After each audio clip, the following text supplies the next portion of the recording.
అలా కాకుండా ఇవన్నీ మీ పేపర్లోనే మీ వాళ్ళే మీ పార్టీ వాళ్ళే గందరగోళంగా నేను విమర్శిస్తుంటే నేను మాట్లాడకపోతే ఎక్కడయా? నేనన్నా మాట్లాడుకుంటాను.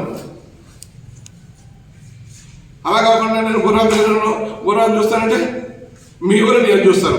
ఆ గుర్రాన్ని సూచి చూసుకుంటే పక్కన మాట. ఏమయ్యా, నేను బీసీ నాయకుడిని, నాకు కందుకూరు చూపిస్తారు, కందుకూరు చూస్తే నేను అడుగుతున్నా. నా కొడుకు కోట్ నేను అప్పుడు మా నాయకుడు డిస్కస్ అవుతుంది.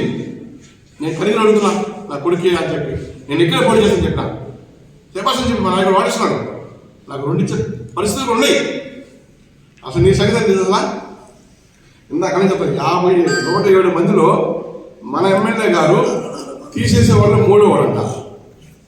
107 మందిలో ఏమయ్యా గురిగిని సాగుతుంది పని ఎవరు? నాకు 2 సీట్లు వస్తాయమ్మా. నా సీట్లు నీకేం చెప్పు?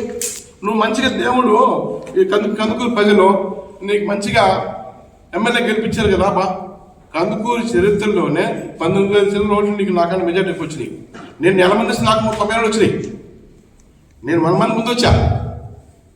బాబు నాకు కనిగిరే కావాలని చెప్పి అడిగి మా నాయకుడిని, కాదప్పా నీకు ఇక్కడ ఉండాలి, మీ బీసీ ఉన్నారు, మీ ఎస్సీలు ఉన్నారు, నీకు ఇక్కడ మంజూరు ఉందని చెప్పి నన్ను పంపించాడు. ఓకే, నేను వచ్చేసాను. నాకు వచ్చి ఒక నెల రోజుల ముందుకే నాకు 96 ఏళ్ళు వచ్చినాయి. నీవు 5 ఏళ్ళు ఏదో తిప్పలపడ్డావు, నీకు నా మీద 19 మెజార్ వచ్చింది. కాన్స్టిట్యున్సీ కన్నా అందరికన్నా ఎక్కువ వచ్చింది చరిత్ర నీకు. నువ్వు ఎలా సేవ చేయాలి? అలా ఉంటున్నా అయినా బాబు అని చెప్పి నీకు చెప్పాను నా మీడియా ద్వారాగా. అలా అది తీసుకోకుండా, పాజిటివ్ తీసుకోకుండా నా మీద డ్యూటీగా ప్రెస్ మీట్ పెట్టేసేసి ఆ ఒక్క సర్కిల్ పెడతాం. ఇది మానుకోవాలని చెప్పి మీ ద్వారాగా ఎమ్మెల్యే గారికి నిర్ణయించుకుంటున్నాయా.